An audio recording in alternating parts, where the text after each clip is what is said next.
இல்லை, எல்லாரும் போயிட்டாங்க, நேற்றுக்கே போயிட்டாங்க. உங்கள் ஆசையாக இருக்கலாம், இன்றைக்கும் போராட்டம் நடத்துகிறாங்கன்னு அது முடிஞ்சிருச்சு. நேற்றுக்கு அவங்க கையில் பேச்சுவார்த்தை நடத்தி சொல்லியிருக்கிறோம்.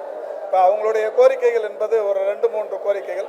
அதில் ஒரு 2 கோரிக்கைகளுக்கு தீர்வு காணுவதற்கு நடவடிக்கை சொல்லியிருக்கிறோம். இன்னொரு கோரிக்கை ஏற்றுக்கொள்ள முடியாத ஒன்று என்னன்னா, காலி பணியிடங்களே இல்லாத நிலை என்பது இப்போது இருந்து கொண்டிருக்கிறது. ஒரு 169 காலி பணியிடங்கள் தான் செவிலியர்கள் இருக்கு. 169 காலி பணியிடங்களை 2 நாளில் நிரப்புறதுக்கான அந்த பணிகளும் முடிந்து விட்டது. அவங்க அந்த தற்காலிகமாக ஒப்பந்த அடிப்படையில் வந்த பணியிடங்கள்லாம் நிரப்பணும்னு சொல்றாங்க. அது இந்த ஆட்சி வந்ததுக்கு அப்புறம் இது வரைக்கும் 3614 பேருக்கு பணியாணைகளை தந்திருக்கிறோம். புதிய பணியிடங்கள் மட்டுமே 1200 உருவாக்கி இருக்கிறோம். அதுவும் சேர்த்து 2021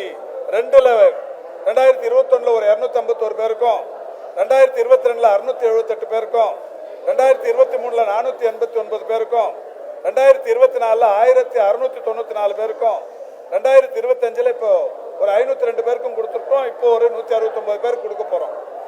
இந்த எம்ஆர்பி செவிலியர்கள், இந்த ஒப்பந்த செவிலியர்கள்ங்கிற இந்த கான்செப்டே எப்போ உருவாச்சுன்னா, ஜெயலலிதா அம்மையார் முதலமைச்சராக இருந்த போது தான், 2014-15 தான்.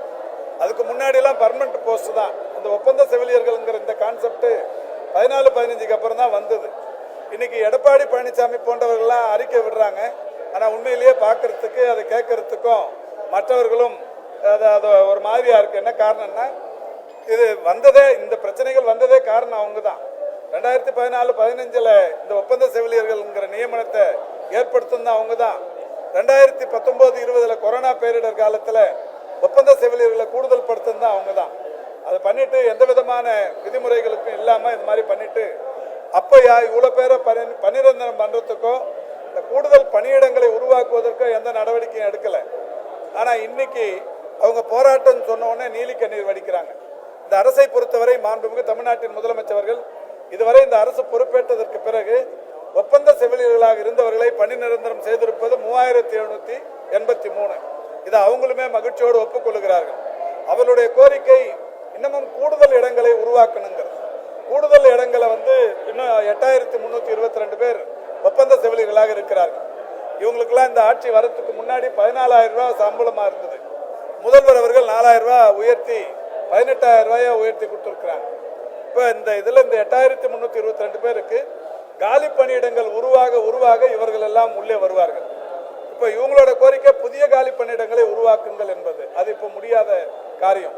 இது ஒரு துறையில மட்டும் இல்லை, இப்போ எல்லா துறைகள்லையும் இந்த ஒப்பந்த பணி நியமனங்கள் இருக்கு. எல்லா மாநிலங்கள்லையும் இருக்கு, ஈவன் ஒன்றிய அரசாங்கத்திலையும் இருக்கு. ஒப்பந்த பணியிடங்களை எல்லாம் உடனடியாக பணி நிரந்தரம் பண்றதுக்கு காலி பணியிடங்கள் இருந்தால் தான் நிரப்ப முடியும்.